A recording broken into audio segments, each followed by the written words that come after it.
Hello student, आप सभी कैसे हैं। आशा करती हूँ अच्छे होंगे, स्वस्थ होंगे।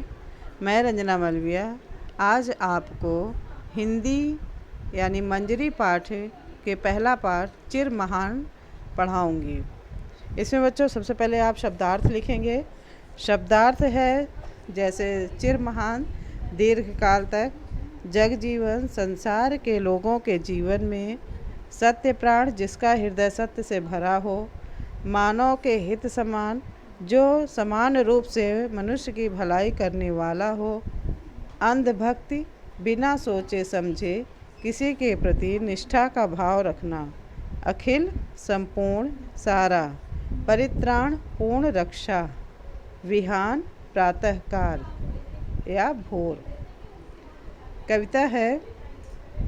जग जीवन में जो चिर महान, सौंदर्यपूर्ण और सत्य प्राण, मैं उसका प्रेमी बनूं नाथ, जो हो मानव के हित समान, जिससे जीवन में मिले शक्ति, छूटे भय संशय अंधभक्ति, मैं वह प्रकाश बन सकूं नाथ, मिल जाए जिसमें अखिल व्यक्ति, पाकर प्रभु तुमसे अमर दान, करने मानव का परित्राण, ला सकूं विश्व में एक बार, फिर से नवजीवन का विहान। प्रस्तुत कविता में पहले आप संदर्भ लिखेंगे। संदर्भ है प्रस्तुत पद्यांश हमारी पाठ्य पुस्तक मंजरी के चिर महान नामक पाठ से लिया गया है। इस काव्य के रचनाकार सुमित्रा नंदन पंत जी हैं, जिनकी प्रमुख रचनाएं वीणा, ग्रंथि, पल्लव, गुंजन, चिदम्बरा आदि है। इसके बाद आप प्रसंग लिखेंगे। प्रसंग में प्रस्तुत कविता में व्यक्ति ने भय संशय अंधभक्ति से दूर रहकर मानव की सेवा और भाईचारे की स्थापना पर बल दिया है। कवि ईश्वर से प्रार्थना करते हुए कहते हैं कि मुझे ऐसी शक्ति दीजिए जिससे मैं लोक कल्याण कर सकूं और मानवता की सेवा कर सकूं। इसकी व्याख्या मैं 3 भागों में बताती हूँ। जग जीवन में जो चिर महान, सौंदर्यपूर्ण और सत्य प्राण, मैं उसका प्रेमी बनूं नाथ, जो हो मानव के हित समान।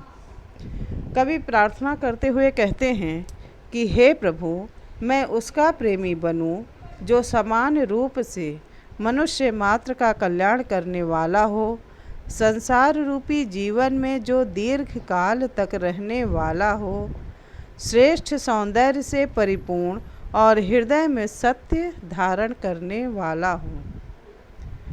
फिर से ध्यान दीजिएगा। जग जीवन में जो चिर महान, सौंदर्यपूर्ण और सत्य प्राण, मैं उसका प्रेमी बनूं नाथ, जो हो मानव के हित समान। कवि कहते हैं कि हे प्रभु, मैं उसका प्रेमी बनूं जो समान रूप से मनुष्य मात्र का कल्याण करने वाला हो, संसार रूपी जीव में जो दीर्घ काल तक रहने वाला हो, श्रेष्ठ सौंदर्य से परिपूर्ण और हृदय में सत्य धारण करने वाला हो, जिससे जीवन में मिले शक्ति, छूटे भय संशय अंधभक्ति, मैं वह प्रकाश बन सकूं नाथ, मिल जाए जिसमें अखिल व्यक्ति, जिससे जीवन में मिले शक्ति, छूटे भय संशय अंधभक्ति, मैं वह प्रकाश बन सकूं नाथ, मिल जाए जिसमें अखिल व्यक्ति। हे प्रभु, मैं वह प्रकाश बन सकूं जिसमें संपूर्ण प्राणी समाहित हो जाए, जिससे जीवन में शक्ति प्राप्त हो तथा भय, शक, संदेह एवं बिना सोच विचार और अंधविश्वास के प्रति निष्ठा रखने की भावना का निवारण हो सके। फिर से ध्यान दीजिएगा। कवि कहते हैं कि हे प्रभु, मैं वह प्रकाश बनूं जिससे संपूर्ण प्राणी समाहित हो जाए, जिससे जीवन में शक्ति प्राप्त हो तथा भय, शक, संदेह एवं बिना सोच विचार और अंधविश्वास के प्रति निष्ठा रखने की भावना का निवारण हो सके। पाकर प्रभु तुमसे अमर दान, करने मानव का परित्राण, ला सकूं विश्व में एक बार, फिर से नवजीवन का विहान। पाकर प्रभु तुमसे अमर दान, करने मानव का परित्राण, ला सकूं विश्व में एक बार, फिर से नवजीवन का विहान।